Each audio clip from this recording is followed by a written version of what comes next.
नमस्कार। आज मैं आपको एक ऐसा उपाय बताऊंगी जिस उपाय को दैनिक दिनचर्या में शामिल करना। अब दैनिक दिनचर्या में शामिल करने का अर्थ क्या है? तो आज के इस पूरे वीडियो में आपको मैं एक ऐसी राज की बात बताऊंगी जिसे अगर आप नियमित तौर पर मान लेते हैं तो आपके पास धन भी आएगा, सामाजिक उन्नति, समृद्धि और साथ में अगर आप कर्ज से परेशान हैं, कर्ज भी खत्म होगा और अगर घर में पारिवारिक कलह बना रहता है तो वो भी आपका खत्म होने वाला है। तो ज्यादा देर नहीं करते हैं और इस वीडियो को हम आगे बढ़ाते हैं। दोस्तों, अक्सर हम बात करते हैं कि हमारे जीवन में बहुत कलह है, यानी कि मेरे क्लाइंट्सों से अधिकतर 80% क्लाइंट्स की ये समस्या मैंने बहुत कॉमन देखी है। और फिर जब मैं ये सारे रिचुअल्स स्टार्ट कराती हूँ तो उनके जीवन में लगातार ही प्रॉस्पेरिटी आने लग जाती है। तो चलिए मैं कुछ एग्जाम्पल्स के साथ आप लोगों को बता देती हूँ कि आखिर ये प्रॉब्लम्स शुरू कहाँ से होती है।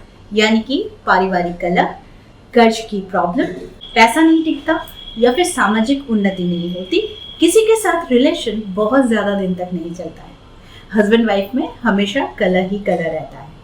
तो इसका मूल कारण मैं पहले आपको बता दूँ। बहुत किसी को बहुत शौक होता है कि हर एक जगह से यानी तीर्थ स्थान से वो भगवान को खरीद कर लेकर आते हैं और उन्हें लाकर अपने घर में स्थापित कर देते हैं। नियमित दिनचर्या की पूजा पाठ बिल्कुल नहीं करते, स्थान गंदा रखते हैं, न दिया जलता है, न धूप जलता है और ना ही उन्हें भोग लगता है। लेकिन जब आती है बात नवरात्रि की या फिर किसी विशेष दिन की, जैसे कि मंगलवार, शनिवार, तो बड़ा ही ताम झाम करके पूजा पाठ करते हैं। बाकी के हर हफ्ते ऐसे ही बीत जाता है, यानी कि भगवान का विशेष दिन है, यानी उन्हें सिर्फ मंगलवार, शनिवार, नहीं तो उन्हें सिर्फ नवरात्रि या दिवाली में ही भूख लगती है, बाकी दिनों में उनका पेट भरा हुआ है। 80% मेरे क्लाइंट्स जो अक्सर मेरे पास प्रॉब्लम्स लेकर आते हैं, उनकी समस्या ही यही है कि उनके घर में पैसा आता है, टिकता नहीं है, सामंजस्य नहीं है परिवार के लोगों में और साथ में अपने जीवन में वो कभी उन्नति को देखते ही नहीं है। तो ऐसे में उन्हें ज्योतिष का सहारा लेना पड़ता है। तो जब मेरे तक बात आती है तो मैं सबसे पहले उनसे उनकी दिनचर्या ही पूछ लेती हूँ, जिनमें 80% दिनचर्या यही था जो मैं आपको बताती हूँ। यानी कि ईश्वर को सिर्फ कुछ खास दिनों में ही भूख लगता है, बाकी दिनों में उन्हें भूख नहीं लगता। मेरे कहने का अर्थ ये है कि आप अपने घर में ईश्वर को स्थापित करते हैं तो आप पूर्ण रूप से स्थापित कीजिए। जैसे प्रत्येक दिन उन्हें भोग लगाना चाहिए, प्रत्येक दिन उनकी सेवा करनी चाहिए। अब सेवा का मतलब ये नहीं कि आप 24 घंटा लगा दीजिए, लेकिन एक मिनिमम सेवा होती है, जैसे कि थोड़ा सा स्वच्छ करना, कल आपने जो भोग लगाया था उस भोग को आपको साफ करना है, यानी जिस थाली में जिस आपने ग्लास में भोग लगाया था उसे क्लीन करना और फिर नए तरीके से नया भोग डालना।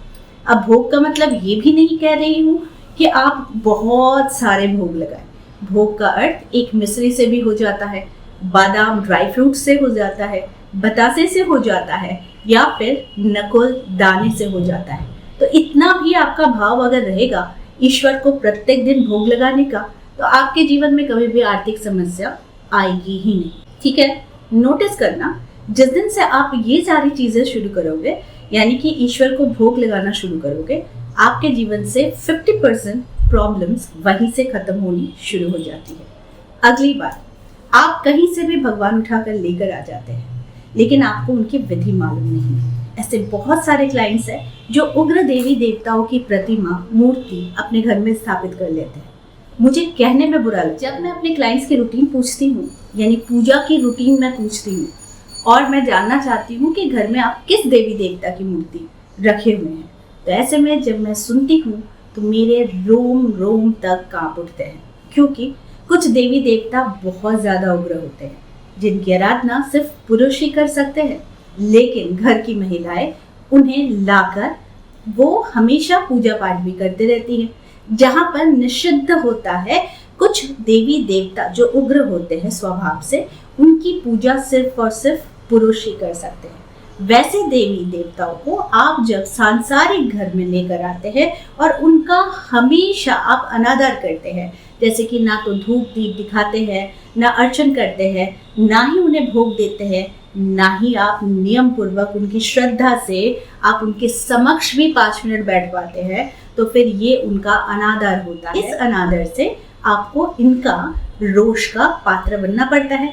अब बहुत सारे लोग ये कहेंगे कि ईश्वर किसी का बुरा नहीं करते, बिल्कुल बुरा नहीं करते हैं, लेकिन अगर आप उनके रोष के पात्र बन जाते हैं, उनके क्रोध के पात्र बन जाते हैं, तो आपके साथ कुछ ना कुछ चीजें बहुत नेगेटिव जरूर होती है।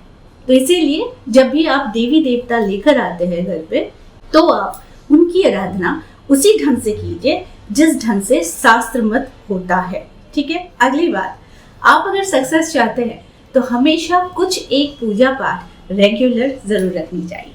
या तो वो आपकी कुलदेवी की हो, या तो वो आपके गुरु द्वारा दर्शाया गया कोई पूजा पाठ हो, या फिर वो मंत्र हो।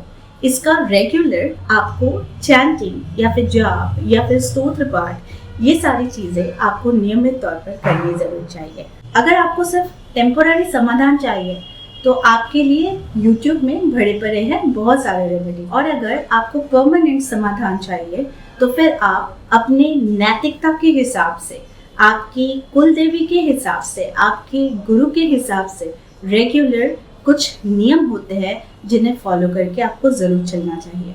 अगर आप इन सारी चीज़ों को फॉलो करते हैं तो डेफिनेटली आपके घर के लोग भी उस आशीर्वाद के पात्र बनते हैं। अदरवाइज आपको किसी ना किसी तरीके की प्रॉब्लम्स जरूर आती है। अब जो सबसे ज्यादा इम्पोर्टेंट बात, अगर मैं सिर्फ पूजा पाठ की ही बात करूं तो ये बहुत गलत है। गलत इसलिए है क्योंकि अगर आपका घर वास्तु के हिसाब से भी सही नहीं है और आपका कर्म भी अगर सही नहीं है और आप पूजा पाठ करते हैं, तो भी आपको किसी ना किसी रूप से परेशानियों का सामना जरूर करना पड़ता है। लेकिन मैंने आप लोगों को एक बेसिक चीज बताई जो दैनिक दिनचर्या में शामिल होनी चाहिए, और ये बात मैंने अक्सर लोगों से सुना है कि उनके जीवन में कभी भी आर्थिक संपन्नता नहीं आती, क्योंकि उनके घर में हमेशा कलह का वातावरण रहता है। तो इसीलिए छोटी छोटी चीजें हमें आर्थिक और समृद्धि दिलाती है, जिसे हम अनदेखा कर देते हैं। तो इसीलिए नियमित दैनिक पूजा पाठ आपके घर और आपके वास्तु का करेक्ट होना बहुत इम्पोर्टेंट है आर्थिक समृद्धि के लिए, जो आपको तुरंत धनवान बनाते हैं।